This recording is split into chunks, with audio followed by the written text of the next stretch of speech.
Hey, y'all watch that game. There isn't a whole lot to say. We were soundly beaten every phase. The first half was by far the worst football that we played to this point. Um, I would say extremely disappointing would be putting it mildly. Um, they're really good, so I don't want to discredit anything they did. They are really good. They're playing their best football of the year.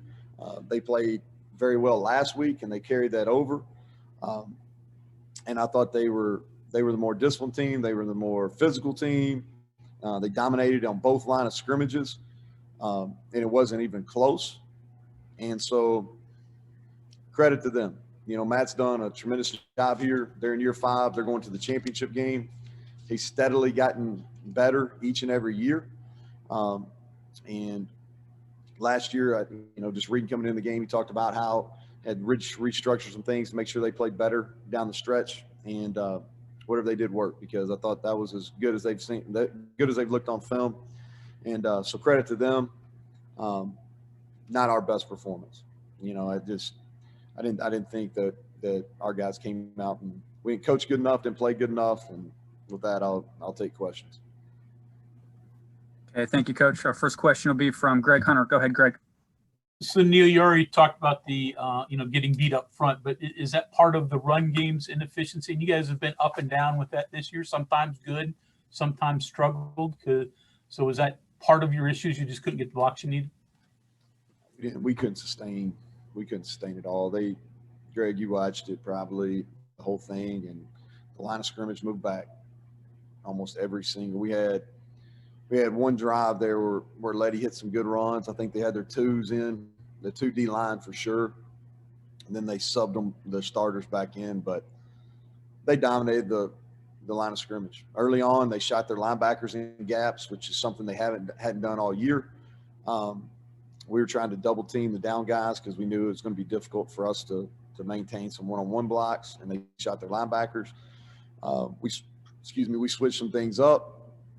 And then they really got heavy in the B gaps, with their ends, and we struggled. We struggled at tackle, and that's probably putting it mildly. Go ahead, John Antonic. Hey, Coach, other than the score, was there anything that they did that you didn't see from some of the games before, or was this what you saw is what you saw? No, they do a good job mixing it up offensively. They had some really good things for us. I thought that this was the worst tackling performance we've had, but they did a good job getting us isolated. And Purdy, and I talked about this in the press conference earlier in the week. He's super underrated. His ability to extend plays. You look at all their explosive plays.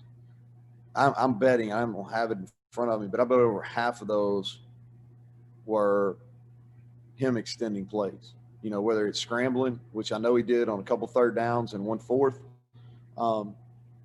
And so they mixed it up. They did some different things offensively, but they do that each and every week. So, we were prepared for them to do some different things. Defensively, they just line up and play. The only thing they did differently, they maybe blitzed a few more times, but then they shot those linebackers in the gaps. And other than that, they didn't have to do a whole lot. They won their one-on-ones. The thing that's impressive about this team, and it's something that our program needs to get to. And here's the deal. We're in year 2, and we're a lot better than we were a year ago. And it didn't show today, but we're a lot better than we were a year ago. But we're a long way from where we need to be playing and competing to be in that championship game that's happening here at the end of the month.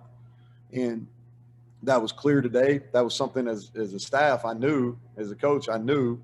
But we've been in every contest till the end of the game. That was definitely not the case. We were I don't know if we were in this game past the first quarter, and they soundly beat us. Now, with that being said, they're playing with a lot of veteran guys. They've been in that quarterback's played a lot of games.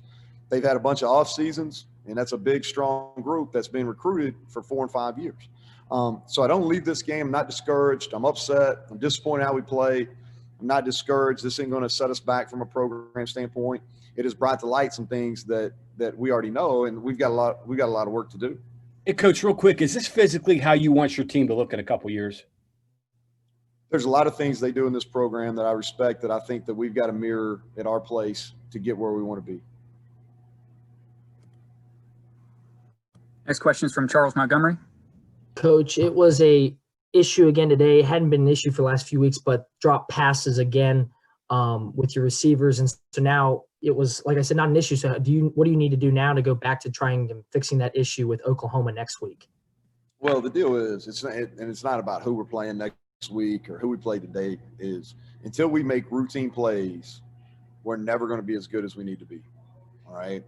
And you look at these teams, like you look at Iowa State, how many extraordinary plays they make today? A couple. But here's what they do.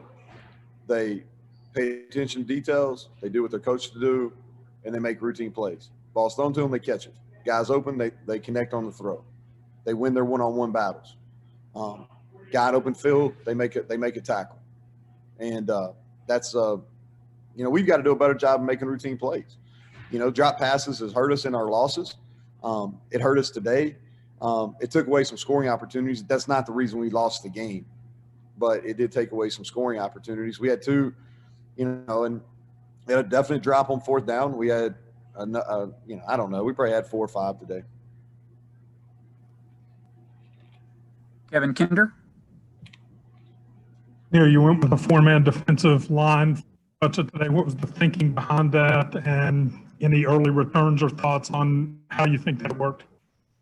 Well, we played a 4-man line for most of the game against TCU too,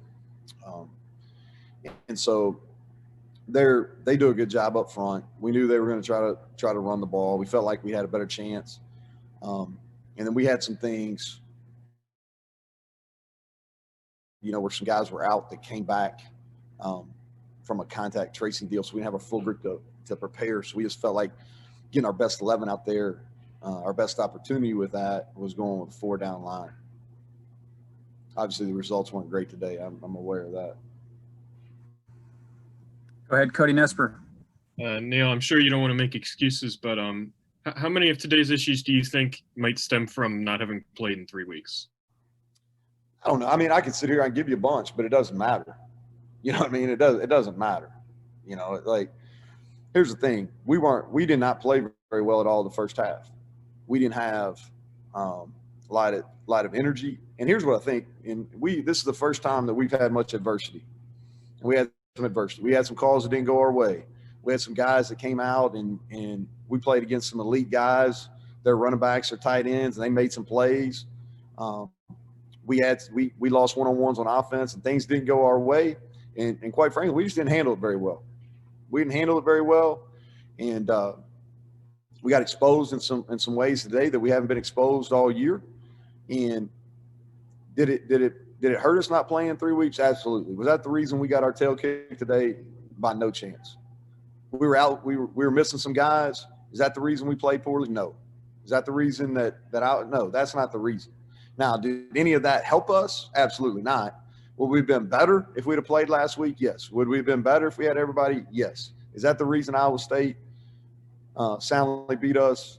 Absolutely not. And you won't if somebody that's wearing this logo or myself ever try to come in here and make excuses, we'll figure something out, because that's not ever what we're going to be about. Go ahead, Mike Kazaza. Hey, Neal. I think when you look at the score and the disparity, there might be some surprise, because it's, I'm using air quotes here, but like just Iowa State and tradition and history, that doesn't seem like something that they do. You saw that out there today. You've seen it on film. If you put them in a different jersey, what do you see that looks like one of those top shelf programs where they've constructed their season, their team so far? Yeah, they're built in the right way. I think people get hung up on that opening loss. They had some guys out. They had a kickoff return, a punt return for a touchdown. They didn't play very well. But really, since that opening game, they've gone on a streak here, and they're playing as well as anybody in the country over the last month of the season. They're built to contend. They can stop the run, and they can run the football. And if you can do those things, and you get into late November and in December, and you can stop the run and run the football, you got a chance against everybody you play against. And they got a quarterback that can extend plays. All right. And when you get in third and fourth down, those things matter. The ability to extend plays matter. And then defensively, they can get pressure with 3 and 4 rushers. People don't talk about that enough. You can get pressure with 3 and 4 guys, and you can still cover. Then that gives you a chance defensively. We tried today. We got exposed. We didn't cover very good. We didn't get pressure with 4 guys. We tried 5, didn't get pressure. But I think Mike, they're playing as good as anybody in the country outside of maybe Alabama. I hadn't got to see Clemson or Notre Dame, but they're playing really, really well. I think they continue to play their starters and stuff late today to try to make a point. I don't blame them. There ain't no soreness about that to me. I think they're a really good football team. I don't care what jersey they got on. They're as good as anybody in the Big 12 right now. It doesn't get any easier for us either because we're going to see another good one next week.